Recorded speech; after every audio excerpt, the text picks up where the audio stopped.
Պարսից ծոցի ավելի քան 100 միլիոն բնակչությանը ծարավ մնալու վտանգն է սպառնում։ Ամերիկա-Իրան պատերազմը նոր տրամաբանություն ստացավ, երբ ռումբերի հարվածները սկսեցին ոչնչացնել աղազերծման կայանները, որոնք ծովի աղի ջուրը խմելու համար պիտանի էին դարձնում։ Օրեր առաջ Իրանի Պարսից ծոցի Ղերժ կղզում ԱՄՆ-ի և Իսրայելի հարվածների հետևանքով ոչնչացվել է ջրի աղազերծման գործարանը, ինչի հետևանքով կղզին փաստացի զրկվել է խմելու ջրից, կանգնելով հումանիտար լուրջ ճգնաժամի առջև։ Ջրային ենթակառուցվածքի պաշտպանությունը ամրագրված է միջազգային իրավունքում, Ժնևյան կոնվենցիաների 54-րդ հոդվածն ուղղակիորեն արգելում է հարձակումները խմելու ջրի կայանների վրա, դրանք համարելով խաղաղ բնակչության գոյության համար անփոխարինելի։ Բայց կա մի ծանր հակասություն, այս կանոնն ուժ ունի միայն այն երկրների համար, որոնք ստորագրել և վավերացրել են արձանագրությունը։ Պատերազմի բոլոր 3 կողմերը՝ Միացյալ Նահանգները, Իսրայելը ու Իրանը դա չեն արել։ Այսինքն օրենքը կա, որը սակայն այս պատերազմի վրա չի տարածվում։ Պատերազմը ինքնին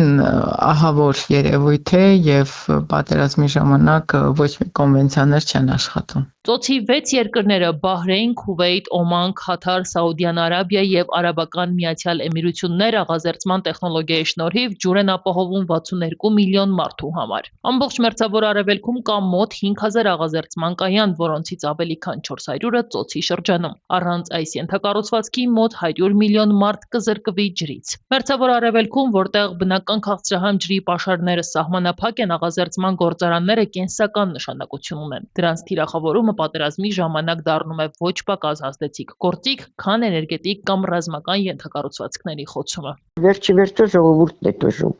Ջրի գինը կբարձրանա, ջրի որակը կարող է փոխվել վատ իմաստով, քանակային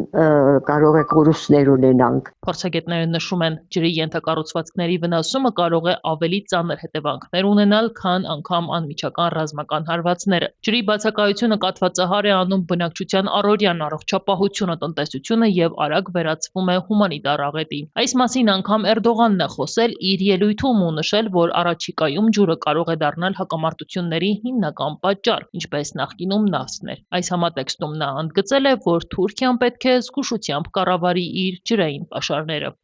Մի դարում, երբ ուժերի մրցակցությունը սրվում է բոլոր ոլորտներում, ամենառազմավարական և արժեքավոր ռեսուրսը, ինչպես նաև արդարադատության և էներգիայի հիմնական բաղադրիչը ջուրն է։ Անցյալ դարում նավթի և ածխածնային վառելիքների համար տեղի ունեցած պայքարը առաջիկա ժամանակահատվածում կտեղափոխվի ջրի ոլորտ։ Մեր շուրջ տեղի ունեցող թեժ հակամարտություններին նայելով արդեն կարող ենք տեսնել դրա նշանները։ Ջրի ռազմականացումը նոր երևույթ չէ, բայց նոր ծավալ ու արագություն է ստացել։ 2024-ին ամբողջ աշխարհում ջրամատակարարման ռեսուրսների խափանման 420 դեպք է արձանագրվել, ինչը 2022-ի համեմատ 78%-ով ավելի է։ 2000 թվականին նույն ցուցանիշը 24 էր։ Ռազմական տրամաբանությամբ ջրի կայան վնասելը ավելի ճշգրիտ թիրախ է, քան նավթատարը։ Այն ավելի արագ է ազդում բնակչության վրա, ավելի դժվար է վերականգնել և ամենակարևորը՝ ավելի մեծ ճնշում է ստեղծում հակառակ կողմի վրա։ Միշտ է եղել ռազմավարական ռեսուրս։ Միշտ։ Երբեք չի եղել, որ ջուրը չլինի ռազմավարական ռեսուրս։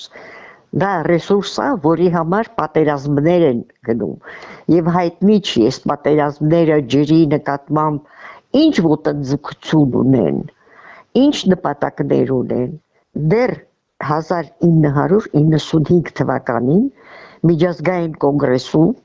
որը Իսֆահանում, հնչեց այդ նախադասությունը, որ հետևյալ ամբողջ պատերազմները լինելու են ջրի համար։ Ջրի խնդիրը շատ լուրջ է ամբողջ աշխարհում։ Ըստ Համաշխարհային ռեսուրսների ինստիտուտի արդեն այսօր Մերձավոր Արևելքի բնակչության 83%-ը ապրում է ջրի ծայրահեղ պակասի պայմաններում։ 2050-ին այդ ցուցանիշը կմոտենա 100%-ի։ Ըստ ջրային զարգացման համաշխարհային զեկույցի 2050 թվականին 6 միլիարդ մարդ կտուժի մաքուր ջրի պակասից։ Երբ որ ոչնչացվում են ենթակառուցվածքները, լինի ջրի, լինի հոսանքի, լինի ջեռուցման, ինչի էլ որ լինի, բնականաբար ստեղծվում են դժվար պայմաններ մարդկանց համար, բնակչության համար, երկրների համար։ Ջրի ահռելի ռազմավարական կարևորությունն արդեն ծոցի երկրներին ստիպել է վերանայել իրենց անվտանգային ռազմավարությունը։ Աբու Դաբին ստեղծում է ստորգետնյա ջրային ռեզերվ, որը կարող է երկրին ապահովել 90 օրվա ջրով։ Քաթարը 2025-ի հոկտեմբերին ջրային նոր օրենք ընդունեց, որն արգելում է ստորերկրյա ջրերի անվերահսկելի օգտագործումը։ Եթե մինչև այժմ պատերազմները հիմնականում կենտրոնանում էին տարածքների եւ էներգակիրների շուրջ, ապա այսօր ջուրը դառնում է ճնշման, վերահսկման եւ նույնիսկ գոյատևման հիմնական գործոն։